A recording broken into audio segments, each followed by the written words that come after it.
And hello, everyone. Welcome. It's Wednesday, I think, all day long, at least here on this side of the pond. And today I have a returning special guest, a really good friend. I love her energy. Ruth with Kindred Spirits Tarot. How are you? I'm very well, Wayne. Thank you. How are you? Doing good, my dear. I was just commenting that it's so good to see, because mostly I just see your hands, when you give your daily readings, which people just love. I've already seen the comments of here. Well, you don't want the distraction, do you? Somebody sitting there fluffing with the hair. No, I think it's rather wonderful, to be honest with you. Oh, well, little mystery. It doesn't hurt. Like, who is that voice behind the hands? Yeah. I'm just trying to go through here and just want to invoke favor on everyone today. And we just thank you for contributing your energy to what is obviously a very growing community. I don't know about you, Ruth, but I am seeing this community just come alive. Yes. In a real big way. It's suddenly gone really quite electrifying, hasn't it? It has. Yeah, I feel that too. I think when I first started, I feel now we're kind of doubled up on people that are coming our way. Do you know, I really truly feel that chaos is the thing that we're getting rid of. I feel that it's kind of the whatever this source and creator is really encouraging us to get rid of all of this chaos. Yeah. All the conflict that we're going through. So that works for me, because that's kind of one of my biggest teachings is overcoming number 5. I hate that number. No, it's a good number. It shows up quite often, but yeah. You bring out something that I think needs to be discussed more. We know that we're in chaos. All the knowledge, the reading we're doing in the library with Lilith series, and even to my earlier days when I was in religion, that chaos is exactly what we're in. And you said something that was so key: how to get rid of the chaos, how to rise above it. Yeah. How to, I came out with one today on a reading. Well, I'll do today's like for tomorrow. So it will be tomorrow's reading. You'll probably hear this, but kind of came out with this thing today about chaos, and treat it as a pet monster, that it was a pet monster living in your brain. And that, literally what you do every day is go out and feed it with your energy, your thoughts, and you feed the monster even more. And a good analogy that I heard from a friend was, well, would you let them live in your brain rent free? Well, no. So we were telling them to jog on. You just said something, and it struck me while you were talking. We're addicted to chaos. Yes. We love it. Yes. It stimulates us. It excites us. It depresses us. Yeah. That may be the number one problem. It is, because we really, really feel the energy of chaos. Because we live in it more than anything else, we've kind of got more invested in it. There's more momentum build up in it. I liken it to, horses and bolting horses. Well, it's a bolting horse. It's completely running away all the time, and it's off with you. And unless you learn to put the brakes on yourself, unless you learn to train your horse not to bolt in the first place, it's going to keep doing it, because it's all it knows, it's all it's learned. So we've all got factory settings, if you like. We've all got default modes. So we're born into this world, and for our first few years we have our formative years. But really, if you think of it in computer terms, we are formatting. So we are formatting our hard drive with everything, not just our parents, but everyone that's around us, aunts, uncles, neighbours, schools, everything. It's all input, input, input.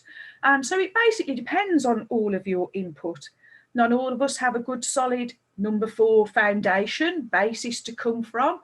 And a lot of us have been born into chaos and have kind of lived with chaos. Mm-hmm. Some people that are in chaos go off and seek relationships that are because you're comfortable with it. See, for me, how would I explain this?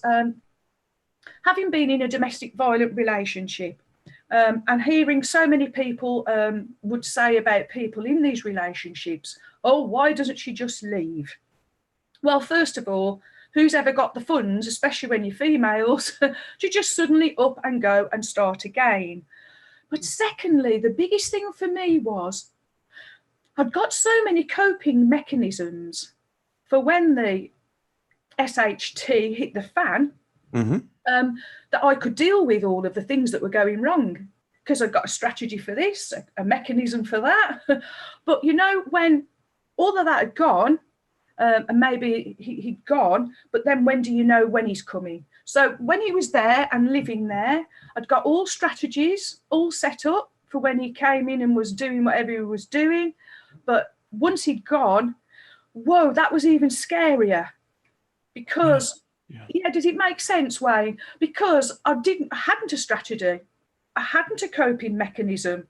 I didn't know how to be happy and live life and enjoy it. I was too used to having to deal with chaos and crisis.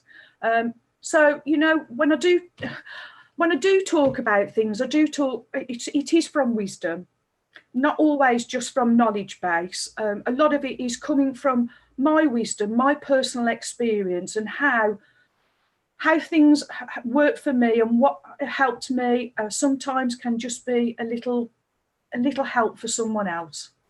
You know, Ruth, I was trying to recall, I don't think we've really heard your story. How have you gotten to where you are? Because, you know, my wife in a previous marriage was a victim of spousal abuse. Uh-huh. And when I first met her, Lynn's a brilliant woman, just a brilliant woman. And you think, how could anybody do that to her? Yeah. And it took her years where, you know, of me nurturing, you know, the positive aspects. And today, my wife is vibrant, independent, assertive. Tell us a little bit, because I think that, let me just digress. I just want to say hello to everyone in the chat room. Thank you, all the moderators. We do appreciate this. If there's a troll in there, the moderators will take care of it. We've got good moderators. Yes, we do. We got some of the best there out there. I've been reading a book along with the other study. It's called The Serpent and the Goddesses. Okay. This is from, just to let you see, it's a remarkable story. Okay, yeah. Particularly in your region. It's women, religion, and the power of the Celtic religion in Ireland. And I'm reading this, and it's quite fascinating because she comes from the point of view of the violence that we saw earlier in Ireland, and how it was a religious war, but more importantly, it was a war on women. And that how she goes back and shows the systematic, deliberate suppression of the feminine. Suppression and oppression, I think. Oppression, yeah, subjugation. Yeah, all of it. And I think this goes back to Lilith. Well, let's just, I'll give you the floor. So kind of tell us where you are. And I know you have some insights on Lilith, but I just want to say, I think that this is part of this process. When you said chaos, and I know you have horses, I saw figuratively humans, if they could learn to mount chaos and control it, yeah, it's a powerful steed. This is why I really do try and use the trusty steeds. Wayne, if I could, my dream would be to have an equine assisted therapy play. I know I could just save so many. Well, you think you're saving the horses, and so when somebody brings you what they perceive to be a naughty horse, I guarantee you it's the human that you are changing, and the horse is just grateful afterwards. Every time the horses the horse itself is it's so connected to nature. So my mare definitely is very in tune with the natural side. She's right brain, and her flight mode is always turned on. And so how do you overcome that? Well, you teach her how to ground. But I've got to teach her grounding. I've got to learn it myself first. So I had to learn how to ground myself, how to grow roots into the floor, so that any time she went into a fear or a panic, I didn't buy into it.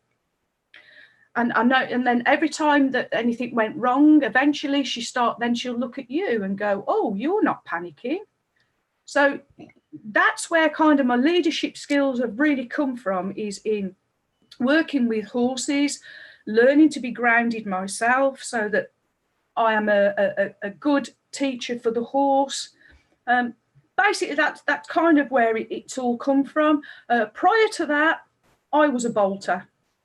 I would run away. My flight mode was turned on. So kind of maybe me and my trusty steed have kind of met each other. We're two of the same. You know, I'd say we're both natural state would be right brain introvert. Naturally. I love that. Right, Vernon. Yeah, but we go when we react, we become right brain extrovert. We do. Yeah. So I mean, you know, she bolts. I'm like, whoa, there's a spider. But it's the same. It's the same emotion, the same thing. So we're all, whether we be human or whether we be a horse or whatever, we still have these same conditions that I feel we have to overcome. I do feel, Wayne, it's like levels. Again, I'm finding these numbers, because I've done I've read the Emerald Tablets of Thoth a few times, but I do feel that you have to read these books a lot of times. And I have read it and put it onto my channel for others to hear. The more I read it, the more I'm inclined to feel that it is actually the numbers that are important. It's kind of these numbers that you have to master. Mm-hmm. I feel it's like 1 and 2. I'm feeling like 1 is the creator, the existence of the isness, whatever the isness is. And then I feel 2, that's us, because we've then come, it's awareness. So now we are here and aware of the isness.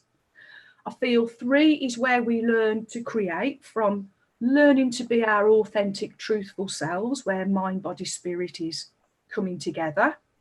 Once we got to 3 and we've understood that, moving on to 4 is quite easy. I feel that that's laying your basis and your foundation, your stability. And then we'll come to number 5, which in the major arcana is your Hierophant. And I think of that as the dice. When you look at a dice with 5, you've got the 4 stone, and then you've got the Hierophant in the middle, who's kind of a loose cannon and could maybe go anywhere, could take you and ascend you higher, or could kind of keep you where you are. So I really feel 5 is such a huge number, because internally it's about raising and ascending. And then externally, if you've raised and ascended internally, then you will see chaos and crisis as just a little wobble, a lesson to be learned, some little inconvenience that's just happened to you, rather than the huge, massive, oh, heavens above, what am I going to do? The world's ending. So it's trying to overcome the drama. I'm sorry. There's I feel a hand on top of my head. That's why it was. Oh, I thought you were doing. Oh, yeah. No. I feel like there's a hand literally like laying on top of my. Anyway, 2 things.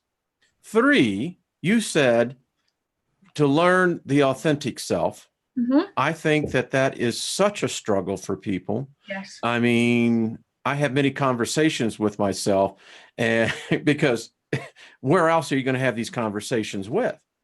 Well, again, the only way for me that learned to be my authentic self was with the horses. Because I can't stand in front of my mare hiding a head collar and her not know that I've come to catch her. You can't fool them. This is true.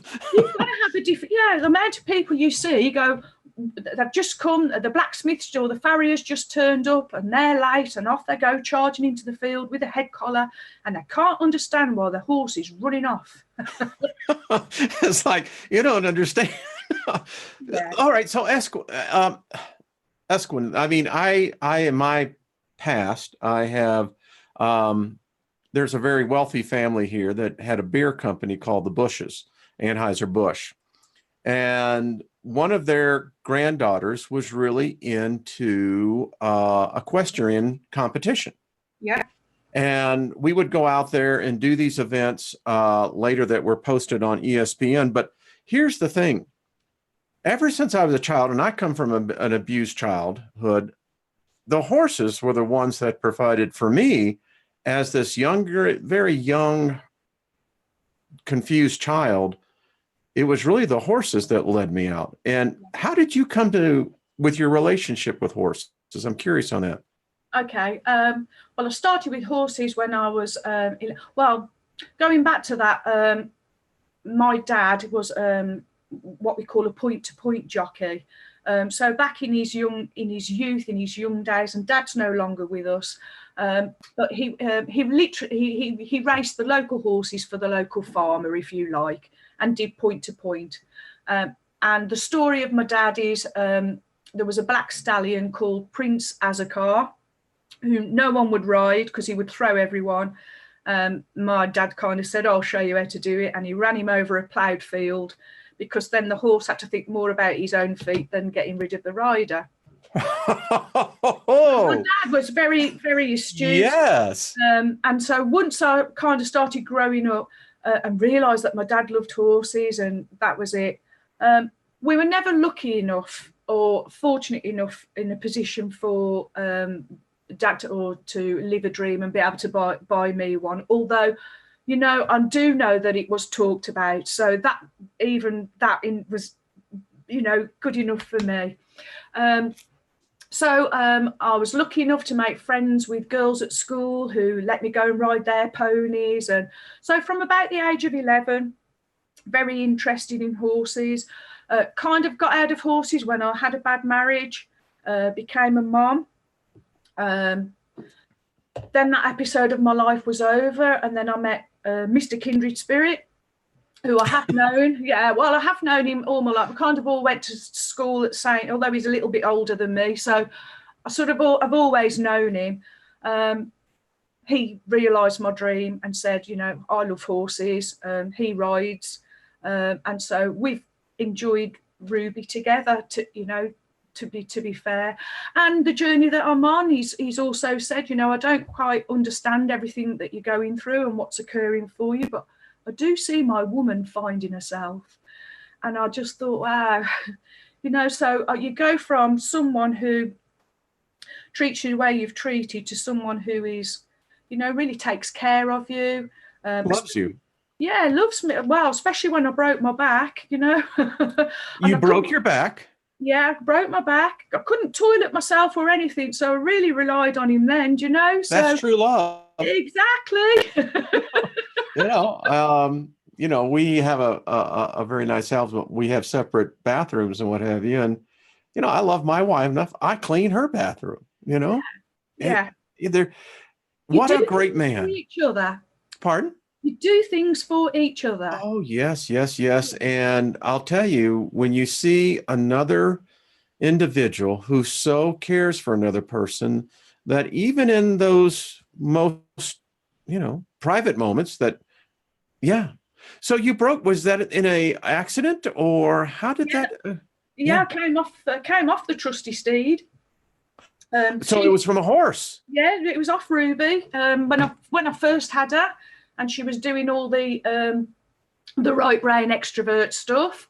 I kind of, in truth, I suppose I overhorsed myself. I could see that she was spirited. That is what I like. But she kind of had a lot of issues that came with. Do you know, Wayne, if she was human, you'd say she was post-traumatically stressed.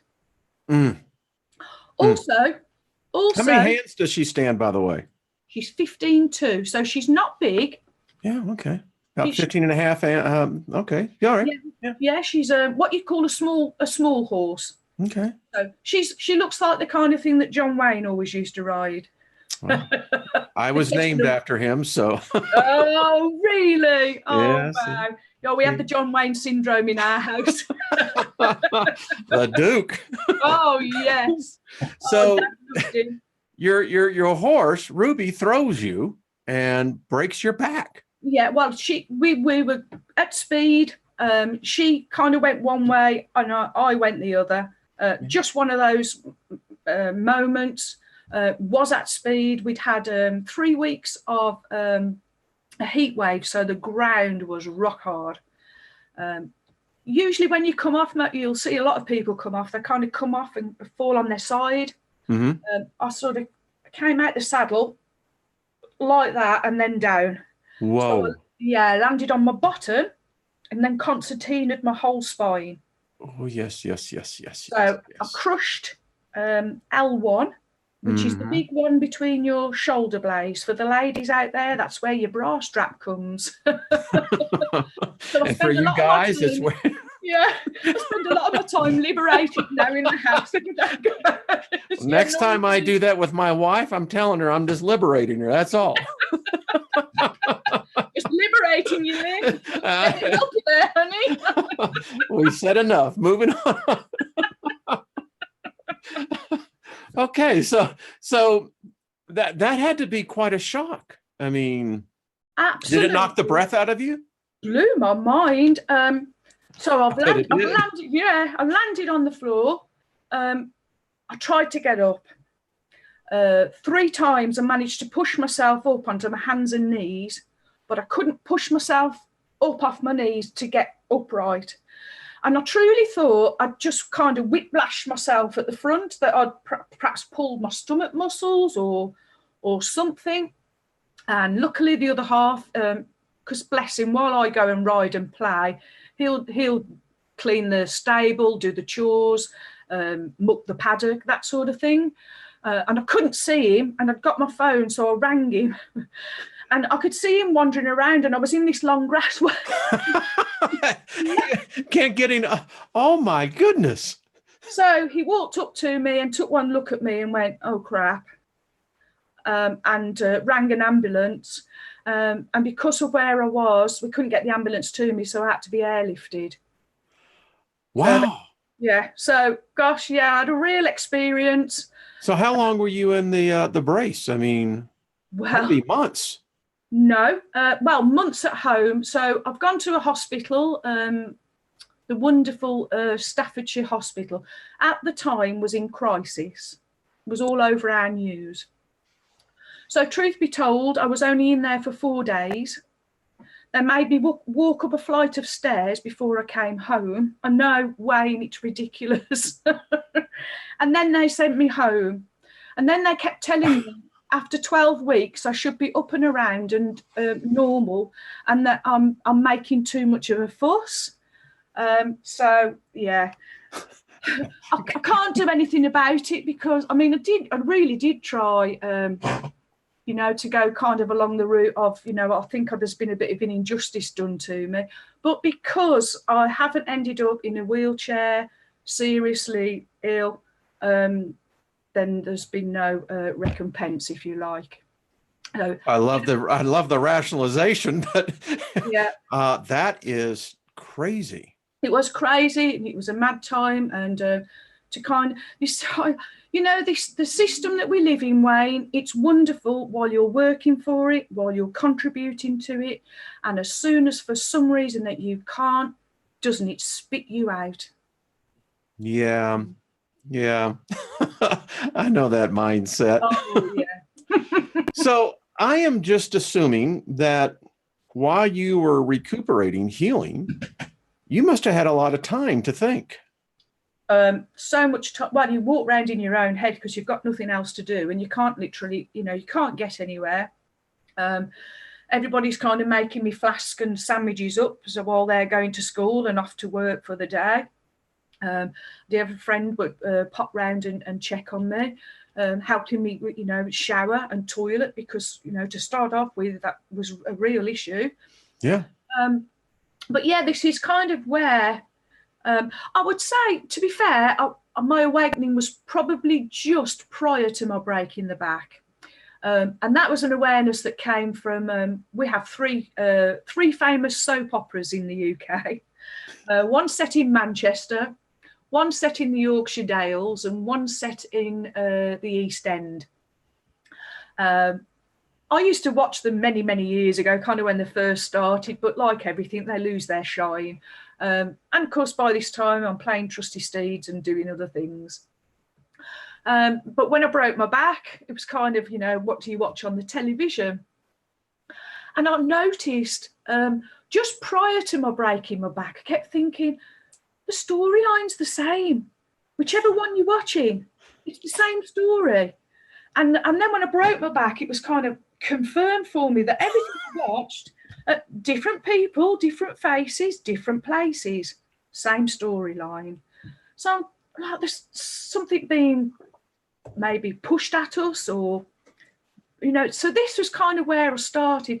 But I've always been different, weird, always been into supernatural. I've always been into ESP, ghosts. I've got books on spontaneous combustion, or, anything that was considered to be a conspiracy theory, I was in there. UFOs, crop circles, seen a UFO. Most of my family would have said, oh, she's made it up, but it actually was on the news. So that was good for me. She's not quite over the edge yet. Oh, yeah, straight back at you. So, yeah, I've always been inclined towards, I love this word supernatural, because it's supernature. Mm-hmm.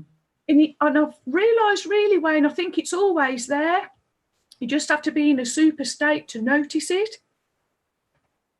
Yeah. I listen, I am convinced, except for the non-soul humans that are walking around, I believe that those of us who are of the human family, I think that we have these. I think we've always had these abilities. I think that we were gifted them by Mother Creator. This is part of the spark of divinity. Yes. And as I see it, the reason why the church and the status quo made it taboo, because God forbid should we ever tap into this collectively. And heaven forbid you ask too many questions. Oh, yeah, well, there's always that. Oh, wow. Growing up for me, the belief, do as I say and not as I do. Wow. Well, and that is the God that most people serve is, do as I say, don't follow what I'm doing. Yeah. And how hypocritical, how confusing. I've just gone off on a tangent. No, that's all right. This is what keeps happening to. I've got to write confused down, because I've been doing this thing at the moment. Well, we've just had this big supermoon and the Schumann resonance at the moment. When that happens for me, I start getting a real bad pressure headache. And sleep. All I want to do is sleep. But boy, when I wake up, I'm downloading. So this morning it was the word answer and solution. And so it was coming to me that answers are just something that are responses that we get from people. You ask a question, you'll get a response. But your solution is what's coming from you, your higher you. Mm-hmm. I don't know if that makes sense. And the one that's just come to my mind, so confused. I've been thinking, well, what came to my mind is, so we're as above, so below, as within, so without. So we think of the Ark of the Covenant. And if there is one out there, then there must be one within. Mm-hmm. And I'm drawn to it being the heart. And So as we go through the process of creation, where we generate first in your heart, and we've got to make this an agreement. Your heart has to make a covenant, an agreement with your thoughts. And so that's where I'm thinking the ark of the covenant is where the spark of divinity is. Does that make sense, Wayne? Yes, it does. Yeah. You just said something that it's a term that most people don't know, covenant. They don't study it. It means agreement. And I'll probably do a series on the blood covenant so that they know what it really comes from. But you said that the heart has to make a covenant with with its polarity, with your positive and your negative, because your heart, it's got two sides. If you study biology, you'll know you have a left aorta and a right aorta. So if it's a brain in its own self, because it's functioning all on its own, I'm not telling my heart to beat, same as I'm not telling my brain to think. It's doing it all on its own. So it must have to make an agreement between its left side and its right side. And I feel when it does, then that's the ark, that's the agreement, that's the covenant, which would then cause an arc, a spark. If you think welding, you've just made an arc and you've caused the spark, which then you will agree with in your mind, and then you will act out with your in the physical. The reason confused has just come to my mind. I'm thinking fused. If you haven't got the agreement and you're not making the arc, then like a plug, like an electric socket, it will fuse. Oh, this is how it comes to me, Wayne. This is what we're here for. Is this what happens to you? Oh, this is just boom, boom, boom. That's how it works. Yeah. Because as you were talking, it's you see, this is what I think is happening. There is this, and awakening isn't the right word. There is this awareness, I guess it is, that it's becoming much more profound in all of our lives. And we're learning off each other. And just like what you're examining, this conversation is invoking frequencies of information to be downloaded, which I have no doubt we'll see later. Yeah. I'm curious, how did you find the tarot, or did the tarot find you? Well, when I had cause to be in that unfortunate relationship, I had to go and spend some time in a ladies' refuge so that I could get my home back. And I met a wonderful lady there who was the children's worker at the time. But she's not a children's worker anymore. She went off, did holistic therapy. Oh, wow. She's 10 years older than me, and kind of 10 years ago went off and did all of this. She bought me the Healing Angels deck that I've got. And she actually said to me all those years ago, why don't you do readings? And like a lot of things, I didn't have confidence, I didn't have courage. You know, when you've been oppressed and suppressed, it's kind of hard to find your path. Well, because you're always condemning yourself. You're never. That's the sin, ladies and gentlemen. That is the only sin. I'm sorry to cut, but folks, Ruth just made a very good point here. It's when you have that self-loathing, that self-doubting, that's the sin.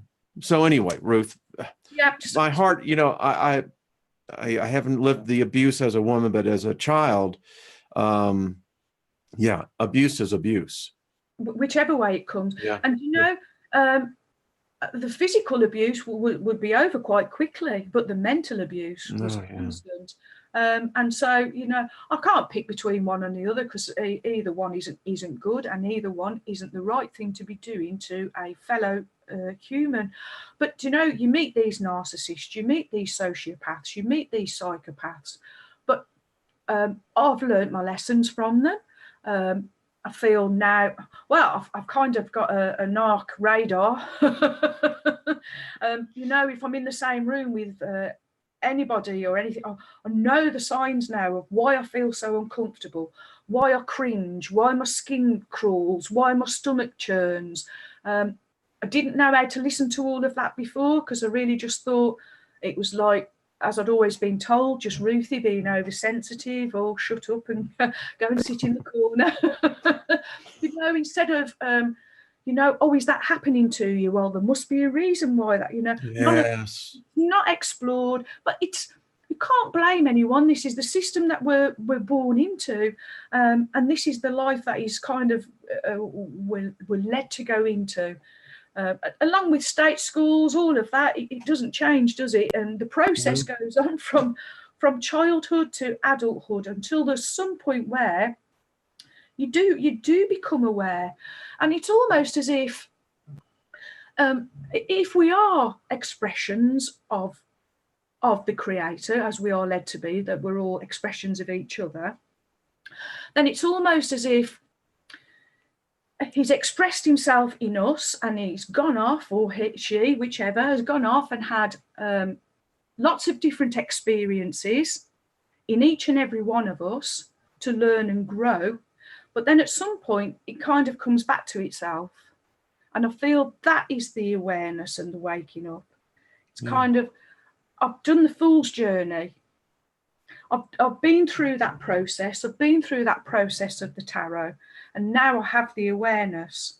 And now I am witnessing myself go through the process of the tarot. Because you go through your fool's journey again and again and again. You can go through the fool's journey 2 or 3 times a day if you wanted to. It's the awareness of having and of knowing that you are on that journey. Whereas before, you are just, you're just kind of inanimate, really. And just acting out in the physical, rather than feeling it in the physical. Does that make sense, Wayne? It makes perfect sense. As you were talking, Ruth, in my early journey on this planet, I was immersed, and you said something that triggered memories. Being in the state children's home, it was an adventure. And as I look back now, I was immersed with many hurting souls. We were abused kids. Yeah. And here I am, an adult now, and most of those kids I grew up with died early. Yeah. And you went through your stage, and here we are now. And the reason why I think the truth resonates so strong is because we have the foundation of it. And I doubt there could be another man that would ever abuse you again. I have a sense that you would be right up in their face and taking the rightful position of sovereignty. Well, I wouldn't put myself in that position again. I mean, right. That's the first wisdom. Exactly. Yeah. I mean, if you're in that position, you have 2 choices. You can stand and fight if you want, and I did try that a couple of times. But when you're against a fella, a little difficult. I've only managed it once, and putting them on the backside, and that was just once, and that was a lucky uppercut. I love you, Ruth. God almighty. Ladies and gentlemen, can you see this? Can you see Ruth right here giving this individual the left hand of fellowship? Well, don't keep poking me. That's all I can say. Poking someone. Oh, well, good for you, girl. That's all I got to say. No, he wasn't very pleased, I don't think. Sat on I'm sure it was. Eyes like marbles. Where did that come from? Bullies are usually that way. Yeah, absolutely. Oh, my goodness. And they don't expect it either. No. Yeah. Would you say that myself to do it either? Well, I'm trying to picture this, but it's like I'm doing this cartoon setting. Bam! Like, oh crap! Now I really did it, and isn't it so true? I'll tell you, folks, this is life. And there are many of you. Let me tell you what, I sense that there are many that are listening to this conversation. You know exactly what we're talking about, whether you be female or whether you be male. Yeah.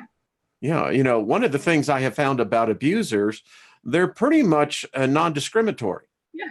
Yeah. There are just as many women abusers out there. Oh. And they don't have to be physically abusive. Gosh, oh golly, can women be cruel? As much as well, we've all got the capacity. This is where I am with Lilith. Oh bless. I'm feeling that it's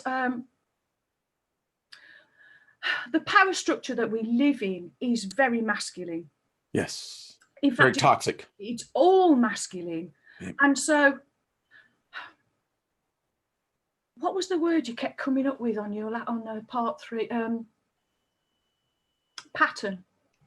Yes. Well, what came to me was holding pattern. That she's in a holding pattern, and she's in a holding pattern because of the energies that the forces, the masculine forces, that are really keeping her in the holding pattern. Yes. And her energy, I kind of feel sometimes it's almost as if the energy, and I don't just mean this of females, because this just isn't to females, because males can do this as well, where they can, Wayne, I've just thought about this, you'll have to do a show on this. Charm. Oh, yeah. Write it down. Charm, charmers, charming. Yes. The charming syndrome. Wow, that would be a good show. And it's not just females, males can do it well as well. Charm you. Yes. Entice you, make you think that you would have to do something to get somewhere where you want to be. Oh, fall into the trap. So you haven't seen episode 4. I've got it ready to go for tomorrow. But there is this demon goddess. Her name is Namah. And you just simply used the word that was very interesting. Enticements, charms. Yeah. That's what she is master over.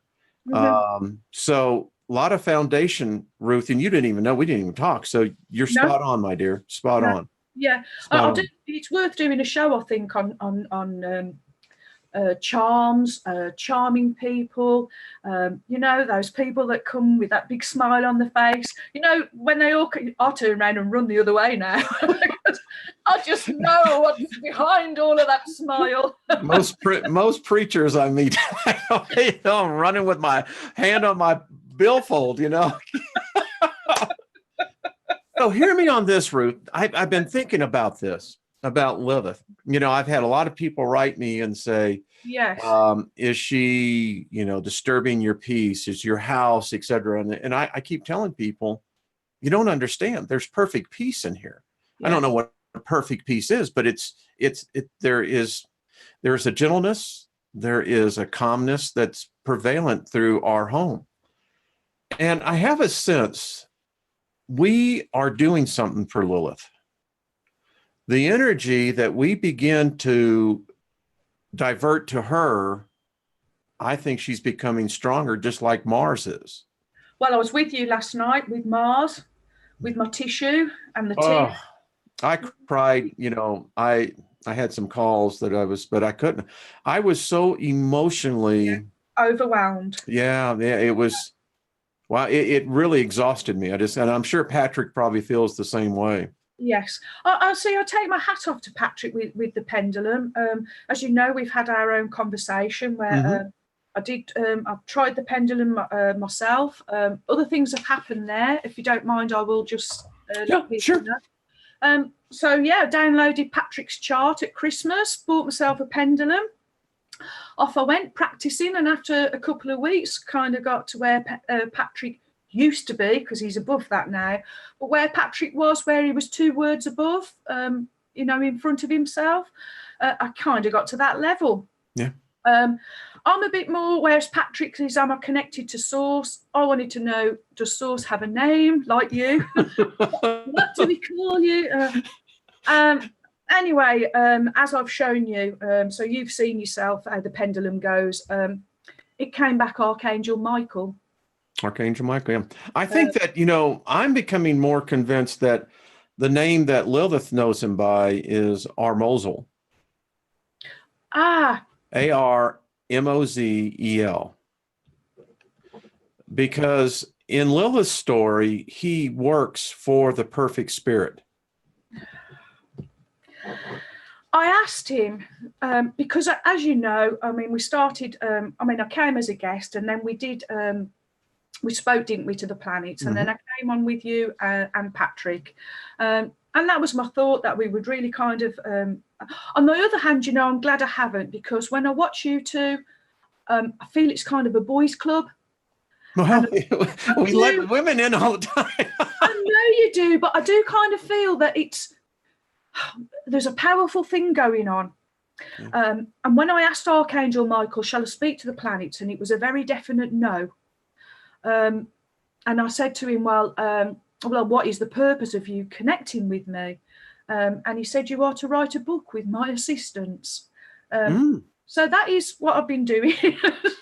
It's odd that you say that, because I'm now writing. I got to tell you, I've never experienced automatic writing before, no. But I'm finding that now. Yeah, I'm doing it through the pendulum, but I literally sit and record, because I couldn't keep stopping and writing it. So I record, but I just can't do it often. I find it this is why I can see where it does take it out of Patrick. It is really powerful, and it makes me wonder whether I've been told no, as maybe it's too overwhelming for me personally. Perhaps it's not, something for me to, but in view of how much I couldn't stop crying yesterday with just Mars, maybe that, it might be why, I don't know. Or it could just be that I'm supposed to write this book with Archangel Michael, which is what I'm in the process of doing. Yeah, the boys are back in town, Patrick said. Oh, great song. Patrick, I swear, if we all lived a little bit closer, we would all be hitting the local pub. I have no doubt about that. Putting a few pints away, but shooting a few games of pool. It's something that when we do these sessions, I'm learning that I have to get into a meditative state of protecting, and I learned a lesson yesterday. We've really got, and it's not the type of protection people think to ward off evil. It's we're dealing with powerful forces here. Yeah, thank you. You took the word right out of my mouth. And for instance, when Earth frequency, when she took me, the thing about it is I got the sense that there's almost now a kind of a common relationship with Earth. You get taken to the woodshed by that gal, and I did.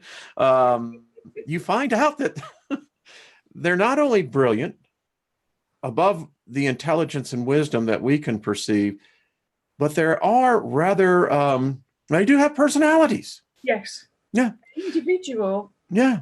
Yeah. I mean, I'd love for us to have, if everyone have come back on, and if there's any other of the better halves of our side, we're all halves of halves. I'd love to. I mean, we're writing the book here. I had someone write me yesterday. And by the way, I want to say hello to the group in Beirut, Lebanon. Thank you for writing. We've had people all over the world that are getting a hold of this, Ruth. They're beginning to understand that there's something that has been held back from us. Yes. Yes. A real deep inner wisdom that for some of us, for some reason, it's surfaced. Do you know what? I had a chat with my lovely friend Caroline. Now I'm practicing with the video chats. And I've just lost my train of thought, Well, Wayne. much love, Cairo. We love you, hon. And I see Kaz Hawks in here as well. So, but anyway, go on. I think you got it back now. Fellow Brick Kaz Hawks, yeah. Yes. She's the lady that does the sky. Mm-hmm. Yeah, I'm gonna have to go and seek out. Hello, Kaz. She is delightful. I tell you, it's like we almost have almost as many overseas viewers at this time than we do US. And so, and this is what the purpose was. Wonderful, because that means we're spreading far and wide. You know, Wayne, if we can get people to overcome the fear, this fear that they've got of this great perception of lack, that, you know, oh, I must have, and I haven't got these. So it's easy for me to overcome it because I broke my back and I went from exalted to humbled really quickly. Well, I've been homeless, so you know, you learn. Yeah, we were nearly homeless. Gosh, because I couldn't work. We had to dip into all the savings. The other half, he approached his bank, who he'd been with for over 25 years with the business, and said, you know, can I just have a break for a month while I care for the wife? Of course you can. Bring all your stuff in, they said. Let's organise and sort something out. And he got there and they took his account off him. He'd have been better off ringing, just not saying anything and missing a payment or two. Yeah. Again, by being honest, every time. So, yeah, we ended up, no business account, no nothing, no backup, spending all of our savings, having to move. We had to go and stop with my mum for a while we were able to find another bank, reset up a business, give ourselves a new name, although it's the same business. It's only building and roofing. Yeah. Mm-hmm. And then literally we've had to start again. And you know, when you're kind of older, because I was 45 when I broke my back. So when you're kind of older, it's not as easy, is it? Well, I didn't think you to be much more than 35, Ruth. Oh, you charmer, you. That's you. You're the first one on the show. Busted. Yeah. Well, I meant it sincerely.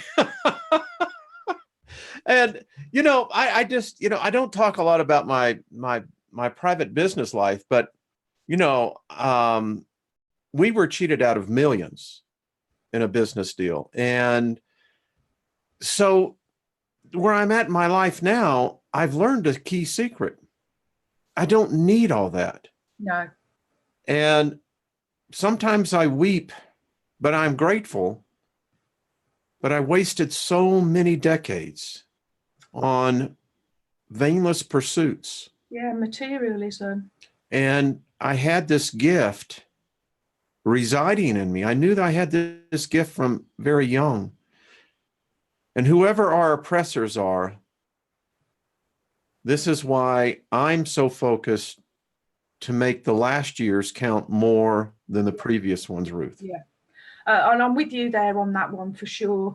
My life truly isn't as it was before. And not just because I've broken my back, but because of this knowledge that I have now. I can't go back to being the person I was before. No. I've gained too much knowledge. I know too much now. You know what that would be, Ruth? If we were to do that, and I'm speaking to others here as well, that's sin. You've paid a price to get where you are at. Don't sell it away for nothing. No. And when you've got this far, I mean, the last thing you want to do is give up on your journey.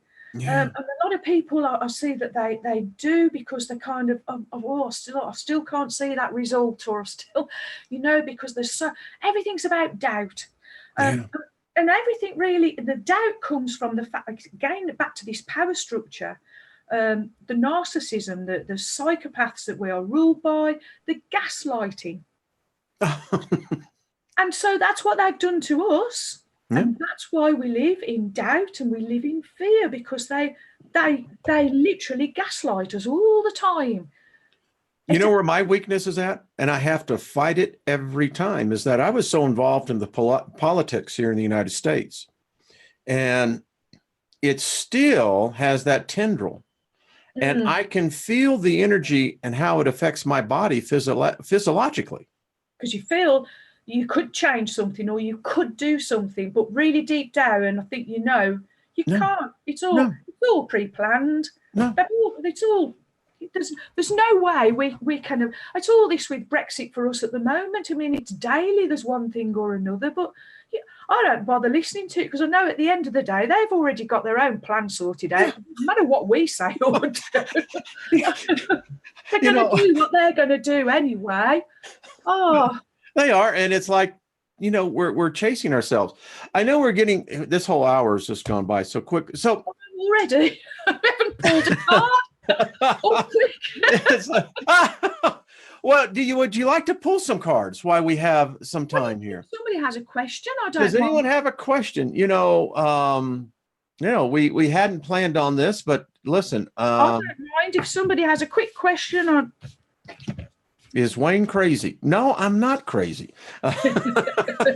My mother had me tested. Emotion. I love it. I don't know why. Let me just share something with you as well, Ruth. Okay. I know that people are seeing what appeared in the skies. I believe this was in Iceland. Have you seen this? No. Wow. The dragon has appeared. And when was this? Day before yesterday. Wow. I'm going to be doing a special show on Friday called The Archons Are Alive. I contend, Ruth, this is an archon.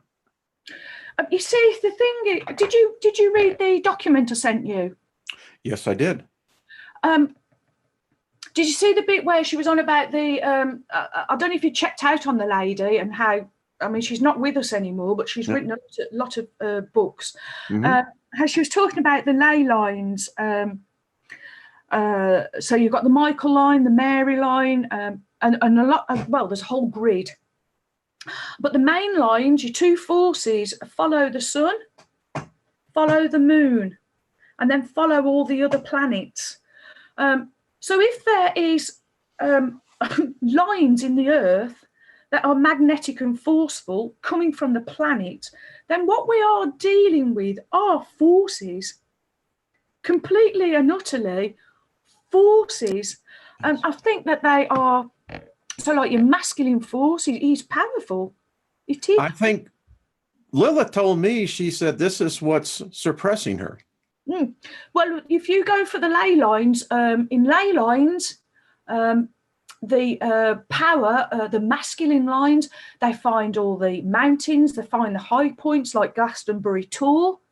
So that, but your feminine, which is like this, the Mary line, your feminine lines, they find all the low places, your valleys, your wells, anything that's low. That's what drew me about Lilith, thinking she must be in a holding pattern because we're in the low places. Yes. And I think frequently wise we are. Our frequencies have been suppressed, Ruth. I've thought that for a long time. And you know, when we spoke with Saturn, and Saturn had said about the rings and affecting us. Yes. I've heard that before. I did watch, no, I don't know if it was David Icke, but I might be wrong there, but it was called The Ring Makers. Yes. Have you seen it? Yeah, so I kind of already, I've dipped into a lot of all of this before. We're cooks. All we're doing, I keep telling people, we're just adding the ingredients. We haven't even started baking yet. Oh, no. No. I'm not even anywhere near ready for a bake-off. I got the sense that we're kind of like bringing in the raw wheat. We're having, to separate the chaff from the wheat, and we're going to have to grind it. Yeah, I mean, that's how I look at it. There's different ones of us all coming to the table, bringing some different ingredient to the table. This is where I go back to my teaching and the trusty steeds, because whether you're teaching riding or whether I am teaching guidance. What I am trying to teach is a feeling. And how much so for riding a horse, I mean, gosh, there must be 1,000,001 rain aids alone. Because the horse is individual, you are individual, then you've got a different horse and a different ride, and off you go. Why is it that we also see the horse so often associated with royalty? Well, in England, it's always known as the sport of kings. That's because it's so flipping expensive. You know what? This is true. And in the Middle East, you know, a king was known by his statute of the steeds he had. That's right. I think of Titus in his return from to Rome. What most people don't realize was that when Titus entered in Rome, carrying the utensils from the temple, was they said there were over 1,000 horses. Horses have been with us, you know, throughout. The Bedouins, who have the Arabs, they go in their tent with them. I'm thinking the Pegasus, you know, the unicorn. I mean, well, Pegasus, he's mythological, if you like, but he's the one that gives you, once you get supernatural, you can soar with the wings of Pegasus. Yes. Once you get supernatural, you can have that third eye, just like the unicorn, which is where they're. You are good, Ruth. You are good. You know, I've gained a little knowledge along my way. I love this. The thing is, you have to talk to me to tap into it, because it's all in there, but you just have to bring it out. Well, we're going to bring it out some more. I mean, I have loved this. This is, it's been delightful. I really enjoy our conversation. As you know, like the many of us, there's not. We're a small group, although we're growing. But we're all empaths. That's the amazing thing. It's all the empaths, the sensitives, that are kind of in this awakening process, becoming aware of who we are, who we have always been, but instead of being frightened of our sensitivity and our empathicness, we're coming into our own power, realizing that actually we're powerful, and that the other people, you know, the narcissists, whatever you want to call them, the cruel people, actually fear us. And you know, they don't come in here. The few that do venture, they don't stay long. No, I found that as well. And not only that, do you know, it's kind of, I've almost got like a narc alert where if that one leaves a comment, I know if they've even made their name up to try and pretend to be somebody else. It's like, I have these, it's like, I am psychic.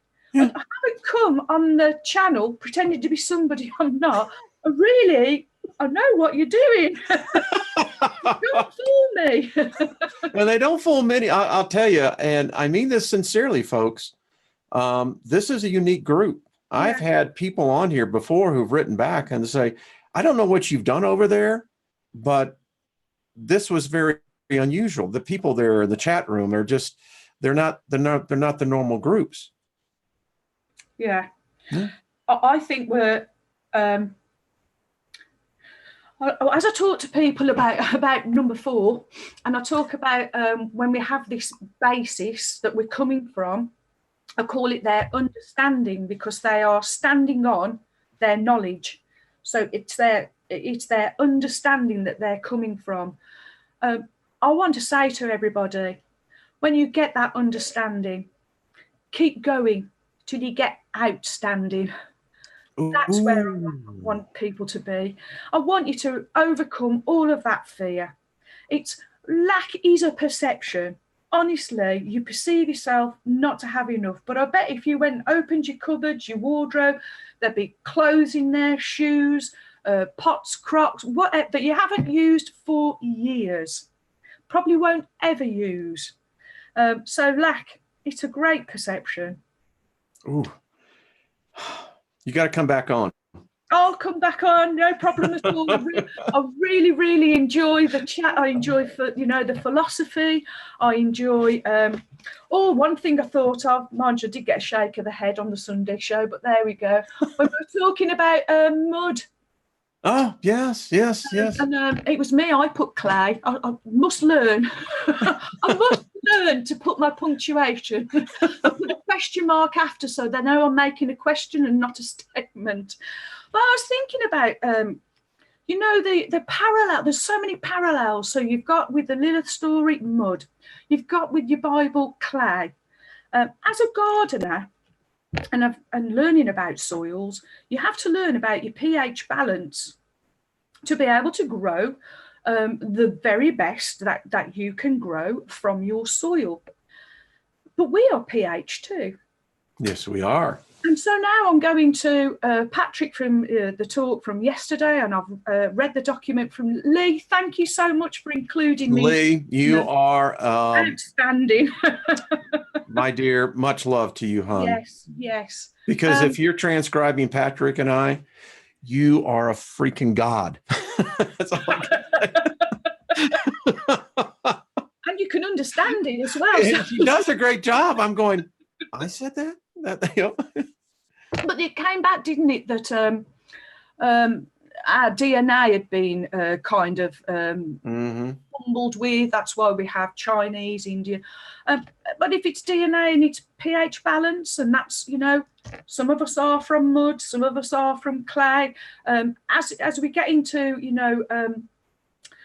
language and how people would have spoken a long time ago to how we wouldn't be talking in, pH balance and alkaline and acid and all of that. We would literally be talking, that's too much mud, or that's too much clay in that soil, or you need to put a little sand in there to, that's kind of where I was. But this is where I go, Wayne, and when I sit on my own, well, I just end up writing it down. Otherwise, I meet myself coming back. Well, I just want to say what we learned from your Earth yesterday triggered something in me that I had to go back. And when you look at the big pharma that's now dominating the world, virtually almost all of their antidepressants, anti-anxiety, all of these other type Ritalin, they're all sodium based. They're all awful. They gave me one when I first broke my back. I'm not a tablet taker, and I never have been. I'm not good with tablet names. It was something like amitriptyline, something like that. Little blue tablet, that's what it was. The first day I took it, I slept for 18 hours. The other half came in and woke me up because he got quite worried. After about 2 weeks, it didn't work. So we spoke to the doctor and he just upped the dosage. Pretty easy. And I've always been, even though what I've gone through in my life, Wayne, I've always kind of been happy-go-lucky person. I have never been depressed, and I have never, ever had suicidal thoughts in my life, ever. But gosh, I wanted to top myself. I've never felt so depressed. The other half was coming in the morning, because obviously we couldn't sleep in the same bed, and so he would have to come into me in the morning, and he'd come in, I'd literally hold my arms out and sob, but that's not me. And we decided that these tablets weren't right, and I was going to stop taking them, and I did. And I have to tell you, Wayne, I felt them lift off me. I felt the feeling go right from the bottom of my toes, and I felt it come up, and I literally felt it lift off me like a weight off my shoulders. And I've never taken, I mean, I can't even take plain old paracetamol, because when I broke my back, a piece of bone, it kind of was touching my spinal cord, and then from the other side, the other piece just kind of went into my stomach, had a bit of internal bleeding, but it's left me with a very sensitive stomach. So I can't take pharmaceuticals now anyway. Even plain old paracetamol makes me very ill. as in it makes me sick. So I can't take them anyway. But gosh, that's my one experience with those tablets, and never ever again. And if anybody ever, would have asked the first thing I'd be saying is no. Don't do it. They don't understand. Don't do it. No, they actually, when you study the pharmaceuticology of it, is that they deal in terms like receptors, and you're going, okay, this receptor picks up this particular chemical compound. Well, yeah. Well, and all of the side effects give you are your symptoms that you had in the first place. It's no different than going into a pub and seeing your spirits. Yeah. They just put them in a bottle for you.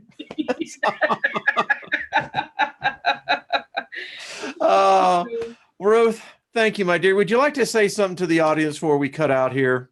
I would like to say thank you so much, everyone, for joining us. That's absolutely wonderful. I can't see the chat room or anything, so I'm sort of in the dark. But thank you to everyone for joining us. Thank you for everyone that supports me on my channel. You are all amazing, amazing people, and do not let anyone ever tell you any different.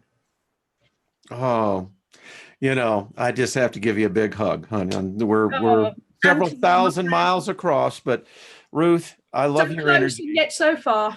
It is. And I just want to thank you. You add to the enrichment of my life and the whole group. I love what you do each day. I don't get to tune in all the time, but I will say this. The readings that I have seen you do, where it was almost like you were doing one of mine. And I know you offer readings, and folks, I'd encourage you, Yeah, just email me. We'll sort something out. She's good. You have a gifting. You have a gifting, and it's palatable. I'd sit there and I have no doubt. That's the thing. That's it.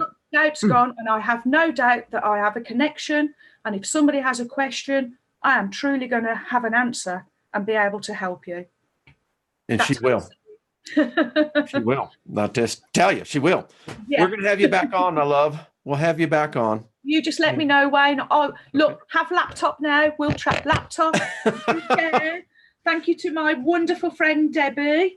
Oh, yeah. So things have been going. I've got a wish list on now, you see. So people are sending me lovely gifts from a wish list. So I love it. A webcam, a microphone, new set of cards. Oh, and a wonderful comfy chair, which means a lot to somebody with a bad back. It would be particularly important. Absolutely. I can say. Yeah. You know what? I love what you're doing. I know we're running over on this, but folks, you know what she just said, what Ruth just said. Listen, she's manifesting the very things that she needs in her life. Yeah. And the only way you begin to have things manifest in your life, you've got to speak them. And you've got to stop the doubt. You've got to stop putting blocks on your trail by negative talk. Do not do it. No, I'd really like that, but no, stop it. I'd really like that, and this is what I'm going to do to get it.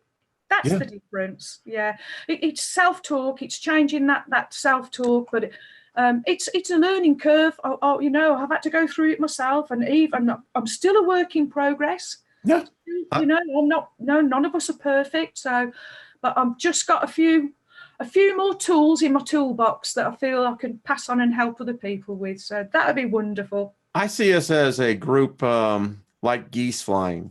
We have the V, which gives us the slip into the wind, and we see others rotate to the front, give the guys in the back, and that's how I see we're learning.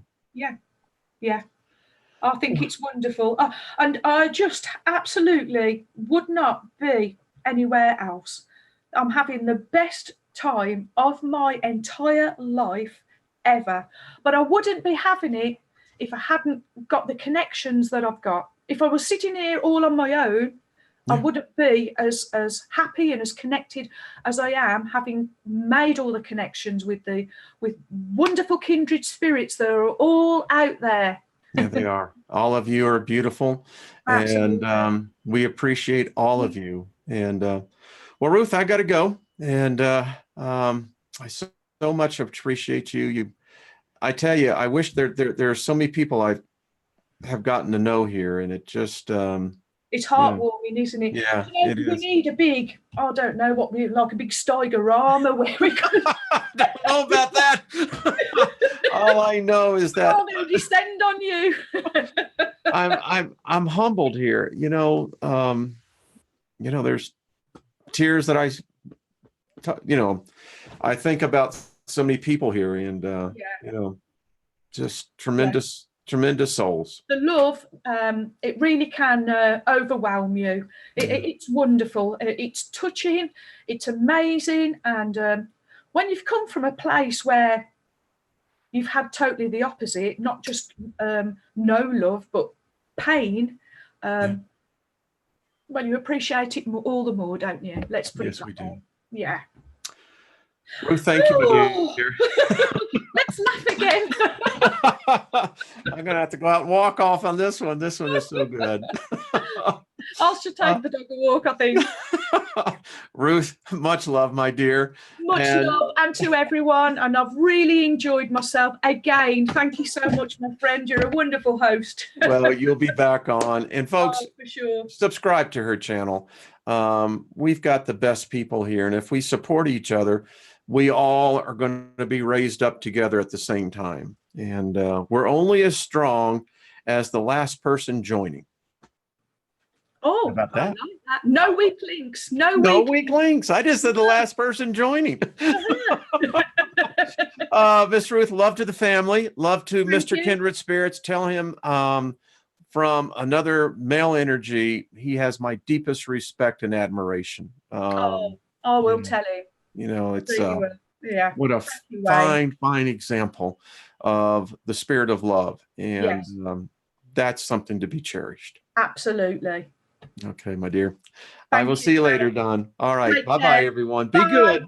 Bye, everyone. Bye. Bye.